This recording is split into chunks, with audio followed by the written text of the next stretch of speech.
Hi folks, I'm SilmarUK and welcome back to my Let's Play video series on the Encased RPG.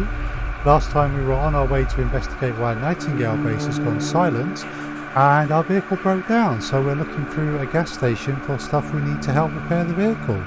So let us get into the game. We are currently in the gas station, but what we've noticed after we've actually managed to get some of the material we need to protect the vehicle from the local anomaly is someone outside is shouting very angrily to the guy in the gas station. So we might be about to get into a bit of an altercation. Now before we do potentially do that,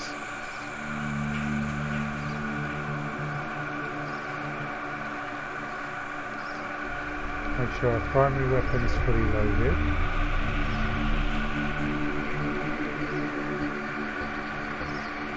We are down on hit points. There we go, you sorted that out.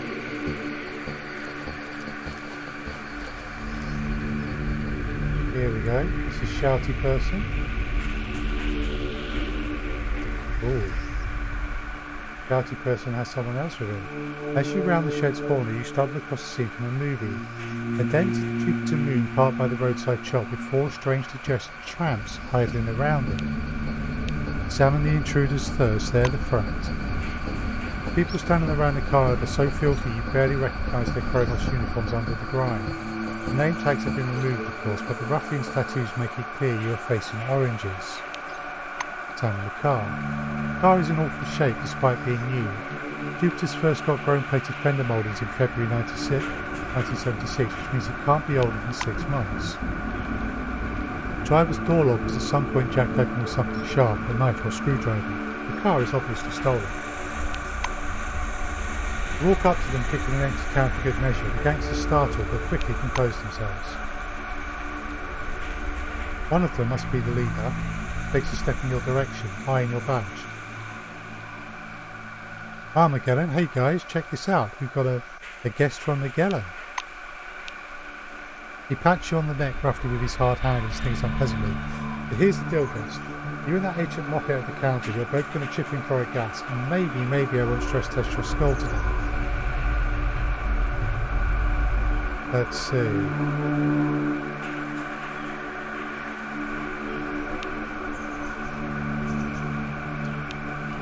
I think I'm going to start off with, I'm going to stress test some skulls myself today. The racketeer responds with a self-satisfied smirk. I appreciate your attitude. Do you want to dance? Okay then. Put your ballet slippers on. Right.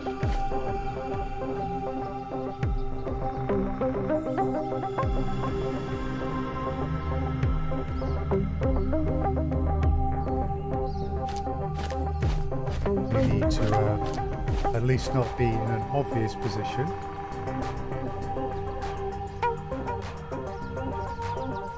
Okay, they're heading there, so they're splitting up. Ouch!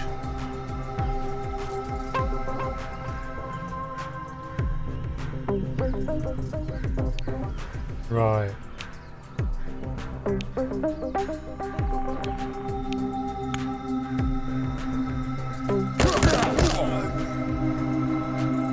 Nice. Right. I don't have the points. Let's get out of his line of sight.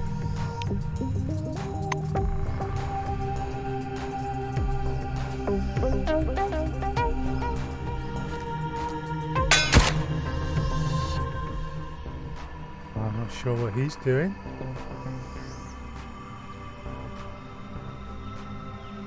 But I would call that a success. We're going to need enough left for a shot.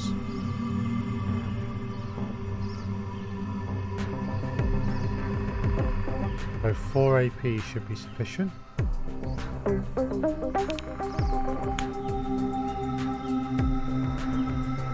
0%, 0%, 0%. So we haven't got a chance of getting any of them. Okay, we're going to use our...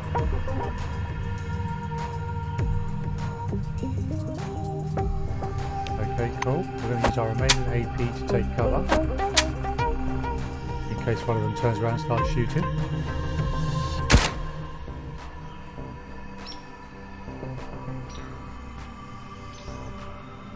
Not in firing line.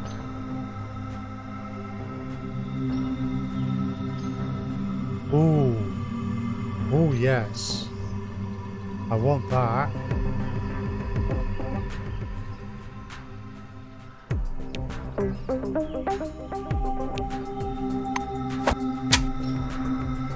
Okay, so you can take cover. Ah, that's the turret. And this is all of the other people. Okay. Let's get up there. We now have a vantage point. Not sure what that's going to do for us, but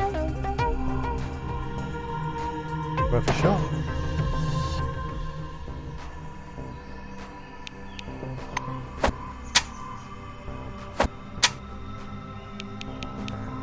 Okay, the turret is getting the crap knocked out of it.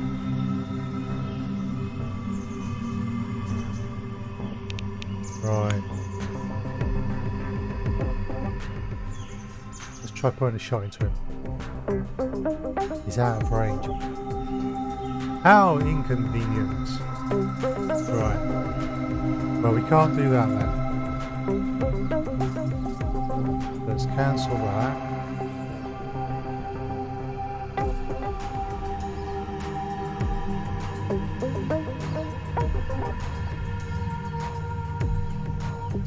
Thank you. I had to right click there.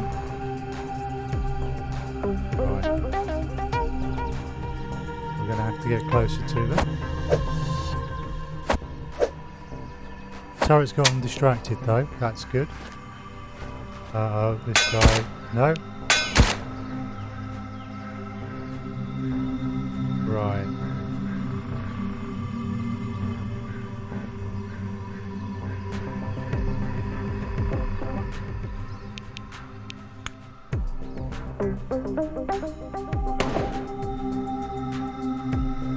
Okay, let's take some cover.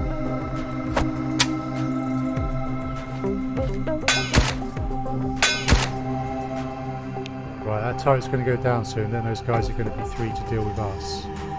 So we need to make sure they're in our firing line.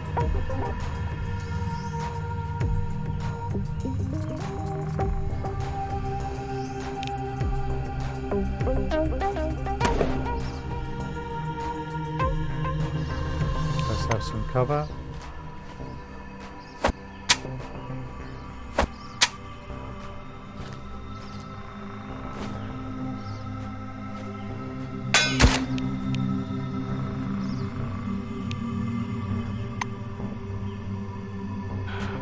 We don't happen to have anything like grenades, do we? I don't think we do. No, we don't. Okay, none of these guys are in the firing line.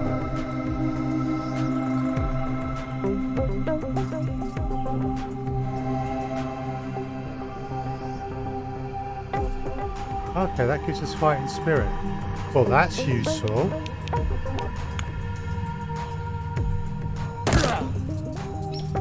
Right, we got his attention, I think.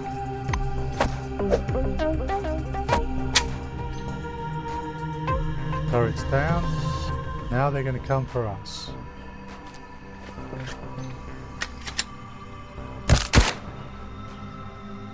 Eek. Right.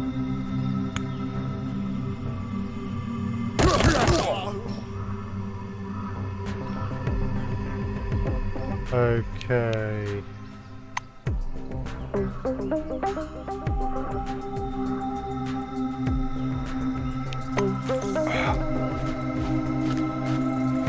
Cool.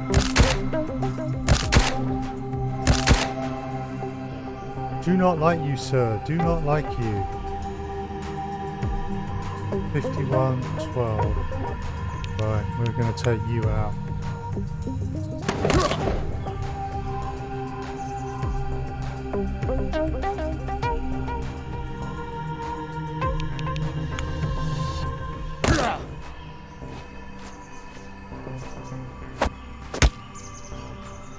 Eek.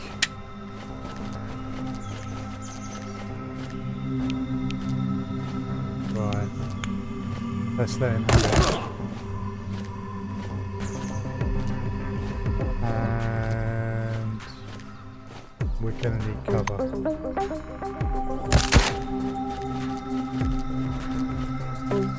Right, first order of business. We're going to need to utilise one of them. Cool.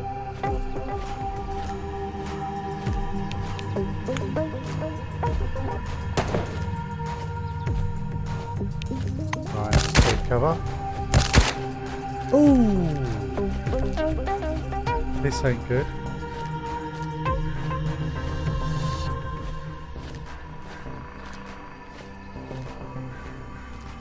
Right. Let's break the firing line. Hopefully. No, he's not in my firing line now. Good. It's almost down. But I'm not in a good state either. Probably overdoing this, but hey.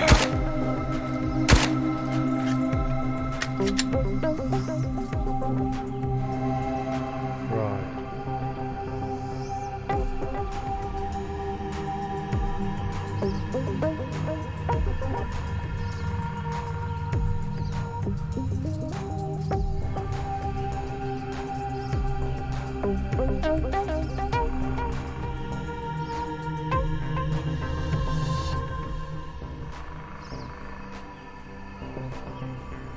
1% on here.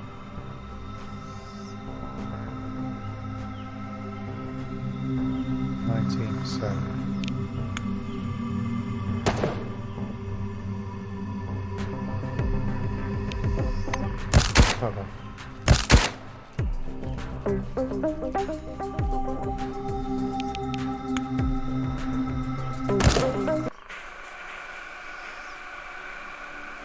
Wow. Okay, our first proper fight. It didn't go too badly, but we chewed up our med packs.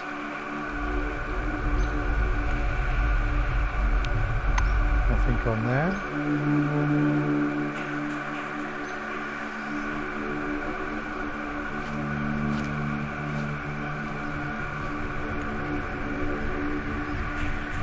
I'll take the onion.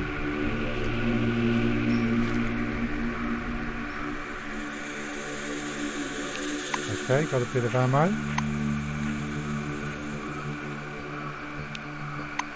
Reload my primary weapon. Okay, where's the first guy we took out?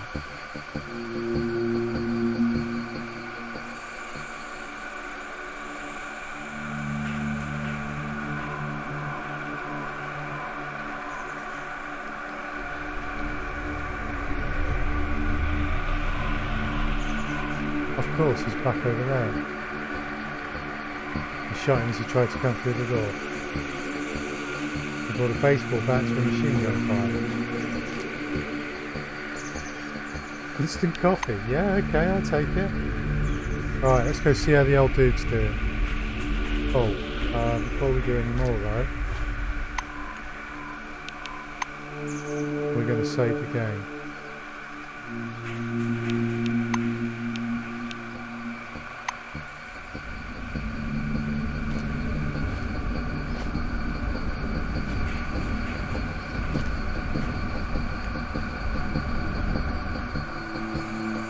You know, this thing wasn't even really switched on. It wasn't trying to shoot anyone. It would have kind of been useful if it had been. Aaron stares into his screen and mutters to himself. Where am I going to find that many pawns, you unwashed dog? He notices you. Ah, it's you. Well, come on in. Speak up. What do you want?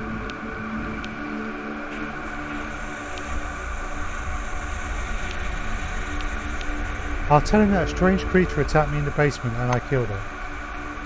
Eh? The old man scrubs his bald head. And here I reckon he'd gone and quit on me. I could smell the stench from the cellar. Thought it was a rat. He shakes his head in amazement listening to your story. Said it didn't look like a person. Geez, what a terrible place this gas station is. A bad, no good place indeed.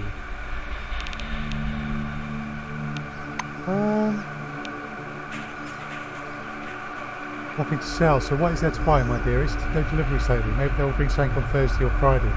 Or they will again bring me fuck all and I will stay here with no money and no goods playing chess with that hunk of plastic and metal. A relief worker showed up to help me some time ago. One day I woke up and just wasn't there anymore. Vanished. I reckon he got a quid on me. He could have said bye, couldn't he? Okay, yeah, he was in the basement. If you want to eat, you tell me. I've got a fridge in the cellar with all the kinds of stuff in it. We'll go out and sit on the grass. Do you like picnics? Melville falls abruptly silent as if interrupting himself. Yeah, okay, I'll sit down and have a snack with you. Aaron smiles, his expression is both silly and sincere. So don't wait, see that trapdoor leads to the cellar, just don't break your neck climbing down. Okay, let's go get food in the cellar then.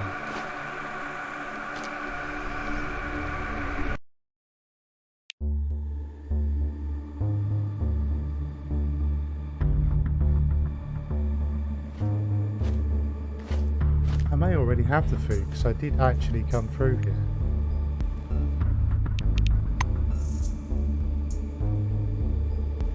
So let's just check my quests.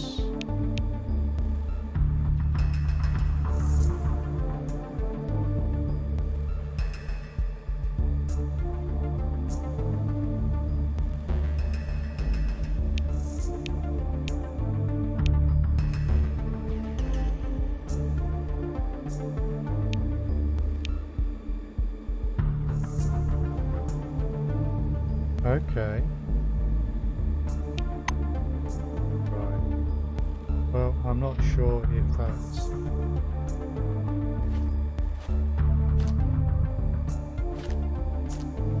There aren't any other fridges down here, are there?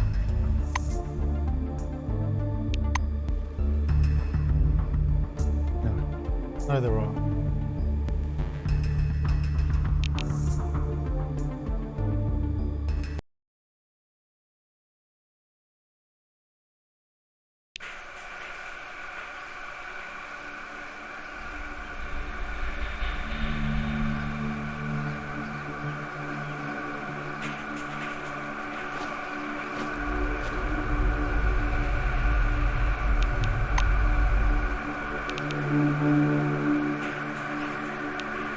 Okay.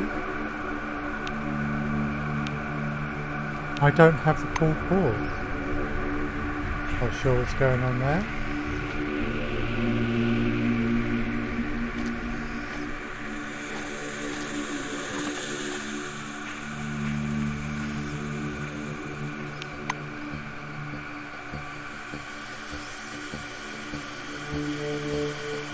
Well, I haven't got the food, so now. According to the map, there is something happening over here. Haven't really been there, haven't really been over there.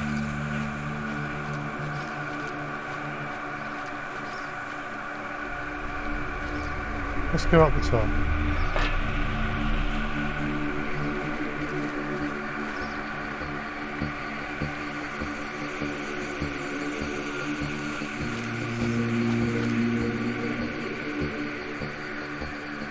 Yeah, that's as far as I can get. So this is a vantage point in the fight, I would guess.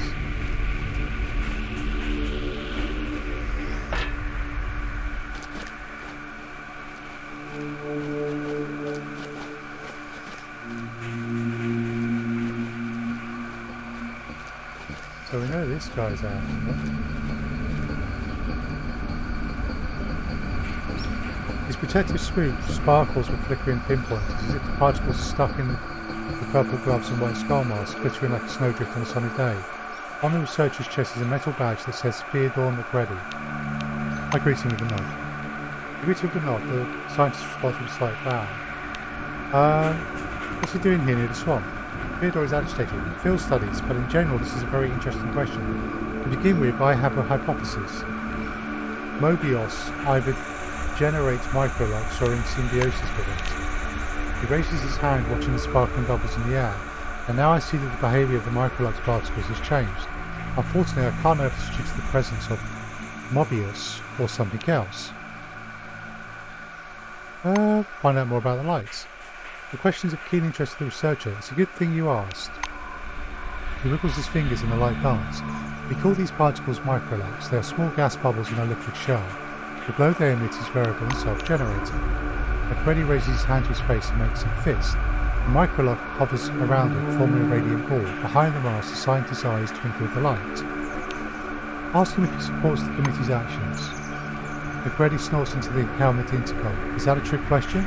I mean, where were all the critics when an expedition was sent to the dive and the discoveries were made? He exhales angrily. Are all Cronus authorities fees and bureaucrats? I don't really give a hoot since they let us do business here. But the critics hide behind empty words. All they're doing is making noise on TV and writing snarky think pieces for the papers. I'm not entirely sure yet who the committee is, so... Ask if he knows anything about the C-12 Nashville site, your mission destination. Theodore taps the outside of his mask with the chin as if trying to remember something. Particles dart up to form a nimbus around his head when he gestures, then quickly subside. You say they don't respond? Nashville. Oh, of course, I know. Listen, you're damn lucky. Nashville's a real treasure trove. It's a huge excavation topped by a free double structure, an impressive place. I want to hear what you think when you get back, provided you survive over it. It's just a joke he adds, embarrassed by the moment. Nothing will happen to you or to us unless it's at the end of the world and rockets are crashing down on us. That's a joke too. Okay. So, let's scan this.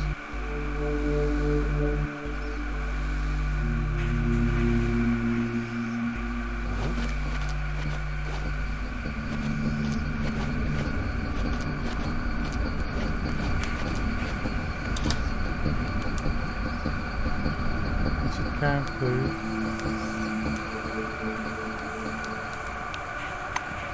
Okay.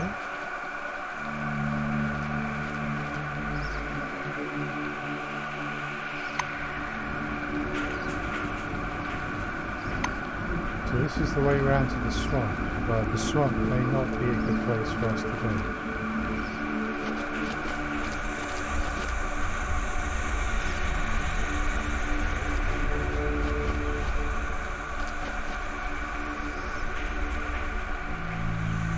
The trail leading to the swamps is buried in rubble.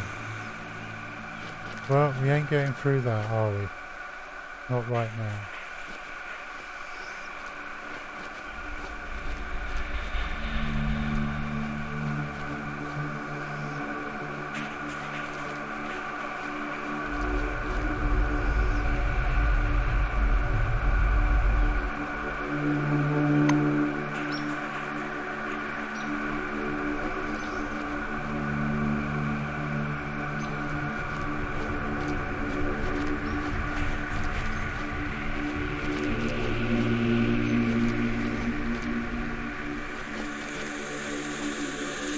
Yeah, okay, apparently you probably shouldn't be there. Or at least we can't see.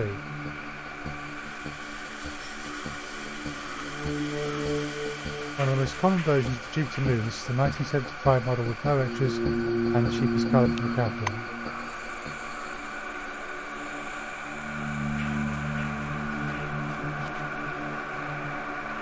Right. Still want to explore this area, but we know there's radiation now. So, we're going to head back towards the truck.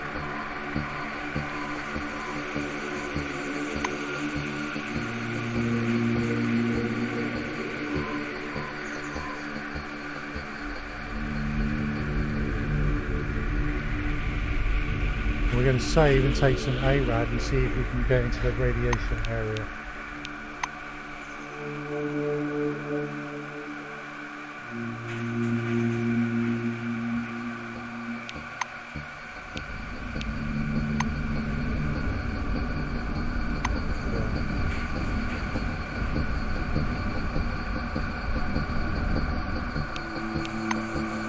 Other.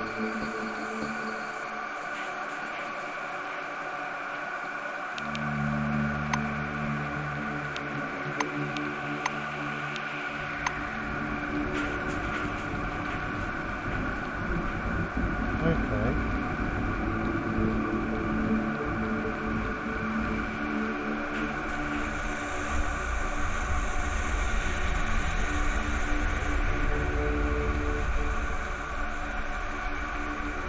There we go. There you go.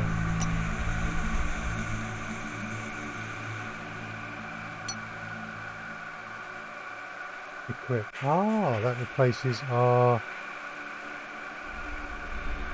Right. Utilise.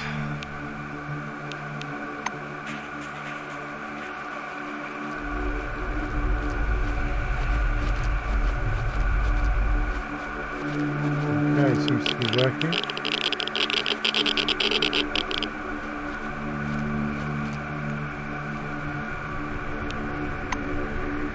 Very cool.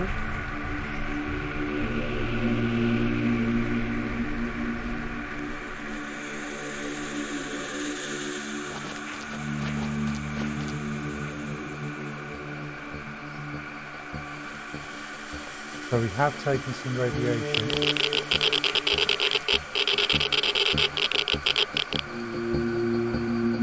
Yikes.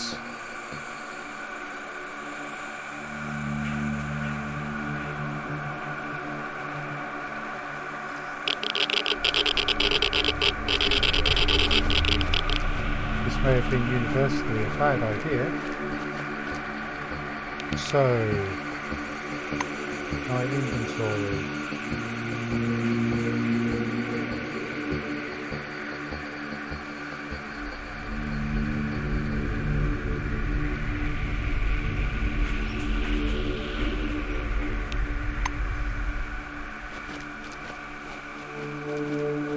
Let's see what's down here.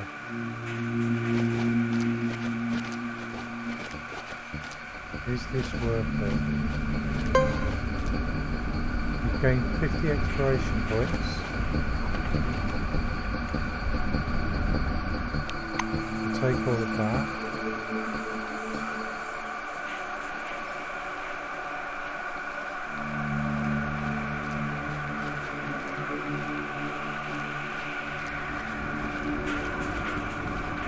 So we could have gone through there without avoiding the radiation. With avoiding the radiation. Right, so we've got a bit of a problem. We are suffering from radiation sickness.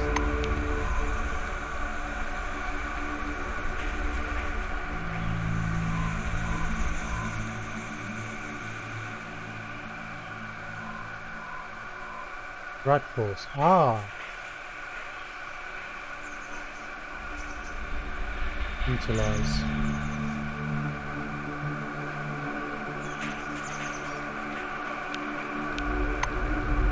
Force.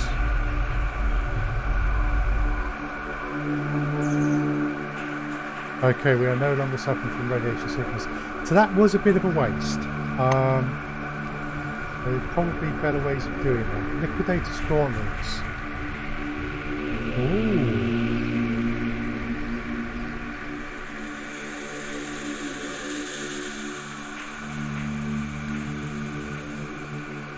Where?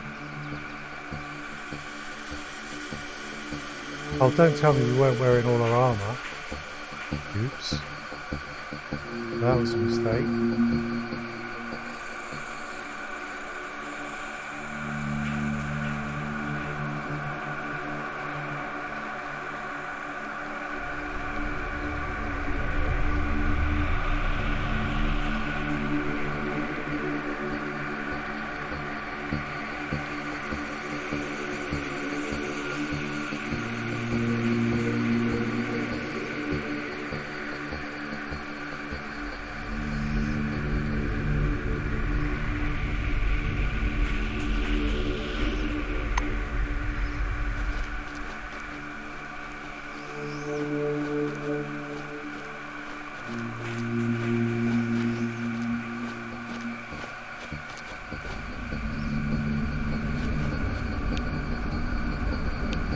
Right, Clara's briefly distracted from poking around inside the engine. Oh, did you find a repair kit? Sure you don't want some nuts? Water maybe?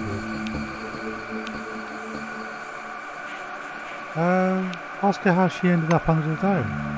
The woman abandons her task for a bit to answer. It was what I call divine providence. I didn't like my life. I felt like he was testing my faith. I was angry with him and wished he would show me a miracle. Stairs pass you into the distance and face radiant. One day I suddenly realised the Lord had already shown me a miracle. My false pride made me think the miracle should be private or for me. But it was for everyone, do you understand?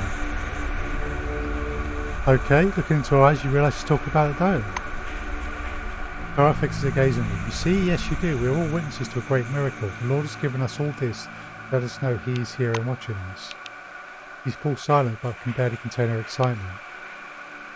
Let's ask about the mission, see if she knows a bit more about it. Blue unscrews a nozzle from under the block, examines it, and screws it back in place. The mission? I must have missed that part, dreadfully sorry.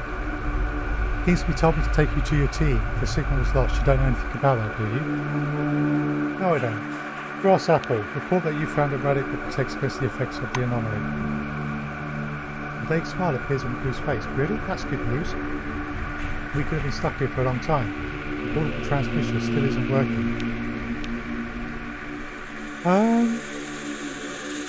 I could install it, but let's have her install it.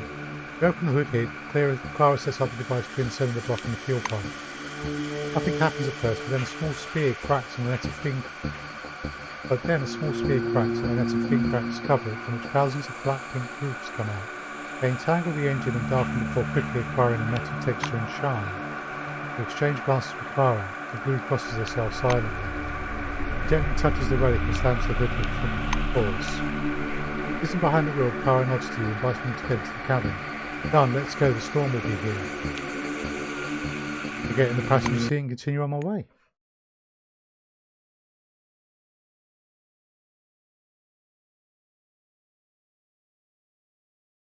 As you neared the C-12 Nashville object, the weather began to turn and the base itself started to look strange, illuminated by the eerie glow of continuously striking green lightning. Kingsley said that around 100 people were at Nashville, but the territory around the facility is suspiciously quiet and deserted. As you approach Nashville, the realization hits you, something is wrong. The boom barrier at the security checkpoint is lifted and the turret indicators are glowing red. Black smoke is visible over the parking lot. The automatic guns beep and direct their gun barrels at your vehicle. You and Morgaine exchange concerned looks. Order her to step on the accelerator to reach the entrance faster. Yank the wheel and batter your way through one of the turrets. Accelerator. Clara floors the pedal. The engine roars as the tow truck speeds past the turret and leaves the danger area. The road turns left and you enter the main road that leads to the complex. There are bodies everywhere, but no survivors that you can see. Again crosses herself and whispers a prayer. Through the smoke-filled air, you see the red lights of new batch of turrets taking aim at your vehicle.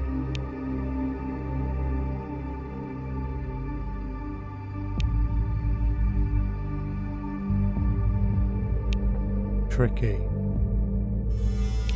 Demand she continue at full throttle. Vacant powers as death itself obeys and floors the pedal. The vehicle reaches a fort near the main entrance of the base. The concrete walls are covered with bullets. Bodies riddled with holes are lying in the blood and fire. Blue buries her face in the wheel, barely continuing 10 years of honour.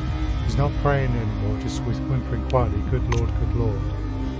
Another group of turrets greets you at the central entrance with warning beeps and red indicator lights.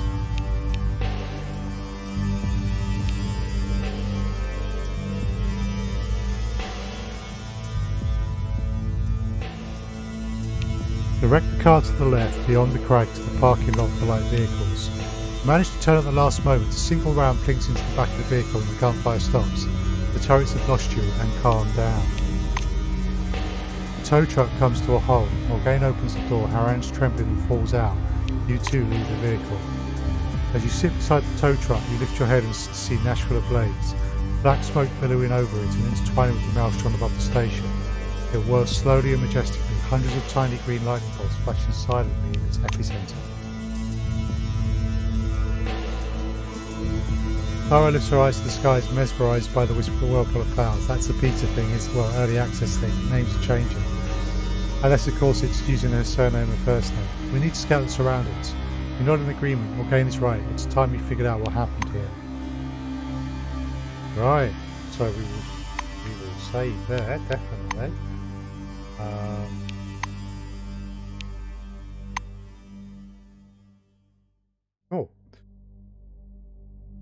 Oh.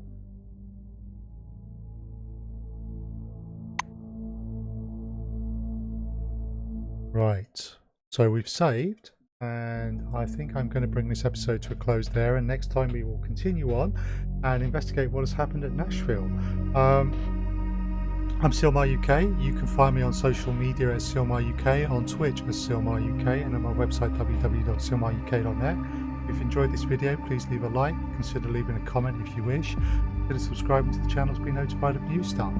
And as well as Encased, I'm also currently playing through Beautiful Desolation and the Final Fantasy VII Remake, so look for those on my channel as well. Thank you very much, and I hope to see you again at some point soon.